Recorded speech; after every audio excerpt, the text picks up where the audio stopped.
John Kelly for the Boxing Channel, alongside Hall of Fame boxing analyst Bernstein. Set for another edition of Hot Topics, a look at the latest news and events in the world of boxing. And it truly is the world of boxing, boxing an international sport, one that has its roots in England. The modern boxing has its roots in England. Yeah, Great Britain is thought of as the home of modern boxing, and it truly is.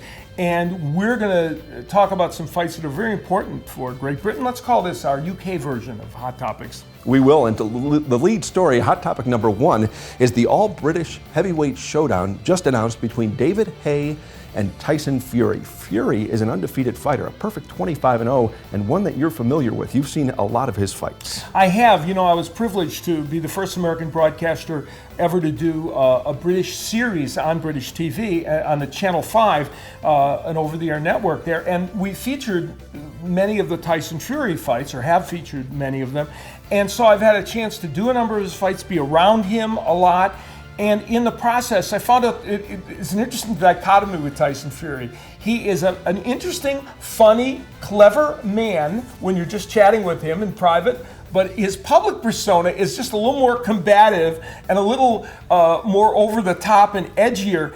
And of course, we know David Haye is, so that's why everyone expects quite the run-up to this fight. Yes, if you're into pre-fight hype and theatrics, this fight will be right up your alley. Tyson Fury's a huge man, 6'9", 254 pounds. He is, and of course, David Haye was a cruiserweight before moving up to heavyweight. Now he's faced very big heavyweights. Vladimir Klitschko fought Valuev, who's 7 feet tall, and so he's used to facing bigger men, David Haye. But still, that height and reach for Fury is important. Now, Fury's other important fact is that he's gone down several times during the course of even all his wins. He can be put on the canvas, he can be hit, and he can be hurt, but he's always gotten back up, and he's always won. Who wins the fight, Al? This is going to be fascinating. You know, it ends up being the speed, I think, of David Haye and power with that overhand right, and the length and strength of Tyson Fury. I fully expect at some point in this fight, David Haye is going to land an overhand right. It's going to either hurt Tyson Fury or it's not. And even if it does put him down and it does hurt him, how will Tyson Fury be able to come back from it? If Tyson Fury can come back from getting nailed with one of those punches and take this fight into the middle or later rounds and keep using his jab and ultimately get his power shot into Haye, who, by the way, was hurt as a cruiserweight, so you can hurt David Haye, then I think Tyson Fury has a good chance to win this fight. The key to this whole fight is, will Tyson Fury come in really good condition? You would think if ever he was going to, it would be for this fight. He needs to be, or else he does not have a really good chance to win. But if he does, to me, this is a pick'em fight. I read a pick'em fight. Even though Haye is the official favorite in this fight. I read where Haye is 32, Fury is 25. Is age a factor in the fight? Well, you know, David Haye has not been through a ton of wars.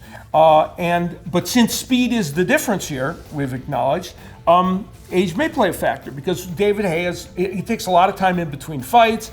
He's not as active as he might be. So at some point when you enter your early 30s or mid 30s, it starts to have an effect on you. Hot topic number two, and this story too will excite British boxing fans. Carl Froch, it's being reported, may fight George Groves, and that's an interesting battle. Froch and Groves, because they have the same promoter. Yeah, super middleweight champion Carl Froch could well defend his title against Groves, who's #1 contender according to the IBF. And they're both promoted by Matchroom Boxing. And you would think everything would be cordial between the two. Not so, because Groves sparred with Mikkel Kessler and helped him prepare for the Froch fight when Kessler just fought Carl Froch. And as Carl Froch pointed out, it's rare that a fighter from the country that, like the same country, as in this case Great Britain, would help somebody from a different country. And it's even more rare that somebody who's in the same stable as a fighter like Froch would go spar with somebody like Kessler. So there's a little friction between the two. And on top of all that, and this is the most important part, Groves is an excellent fighter. Carl Froch is terrific. I think one of the top 10 pound-for-pound fighters in the world today. So you look at this match, and Groves is a little younger. Froch is again in his mid-30s. This is another match that I think will be fascinating. And as we said, not only will British boxing fans be interested in it, I think it has worldwide appeal, like the Haye Fury fight. Mm-hmm. And reading some of the notices from England about boxing, the difference between the media coverage in this country, Al, and the media coverage in England. How do they approach the sport of boxing in England? Very interesting. You know, it is covered better in England. There are more newspapers. There are, you know, when you go here in the United States, if there's one newspaper in a city normally, or if there's two, it seems like a lot. In England, you go to London, there's 8 newspapers, 9 newspapers, and in every city, the newspapers are big. So they cover, there's more outlets to cover boxing, and boxing is a sport that generally gets more coverage there. And it has had a renaissance in the last 8 or 9 years. What happened was, you know, boxing in Britain has always been special, and the fans have always been great fans. And when you go to the fights, you feel it. You feel that passion for it. But there was also a little lull period in Great Britain where some of their fighters weren't doing as well on the world stages as they would have liked. And I think there was a little bit of hesitancy to cover the sport in a certain way. But like generally in boxing, the product has been great in Great Britain in recent years, and more of their fighters have been very big on the world stage, and so the coverage has come back, and as evidenced by the Channel 5 shows I talked about, it was boxing coming back to terrestrial TV in England. So there's been a real concerted effort to cover the sport, and these two fights are going to raise a lot of interest. We need to see that here in the States, Al. It's embarrassing what's happened. The sport of boxing off the sports pages, you know, relegated to the back page. Oh my God, don't get me started. What we should do is a whole Hot Topics edition. I've ranted many times here on the Boxing Channel and elsewhere about the failure of the mainstream media to cover boxing, which I get to a point, but when the product is as good as it is right now in the sport of boxing, there's no excuse not to cover it because, you know, fans are, if 1 million people are tuning in to watch a fight on HBO, or 1 million homes tuning in to watch a fight on HBO and Showtime or Friday Night Fights on ESPN, then there are fans, there's a fan base. The media should serve that fan base.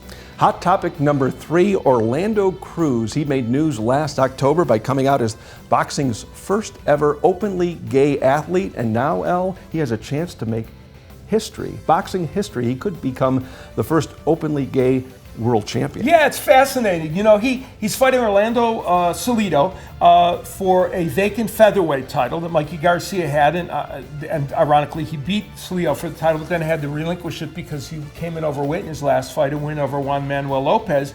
And so this title's available, and Orlando Cruz, who is on a 4-fight win streak, and this 32-year-old's an excellent fighter, but clearly the big news about him is that last year he became the first openly gay boxer.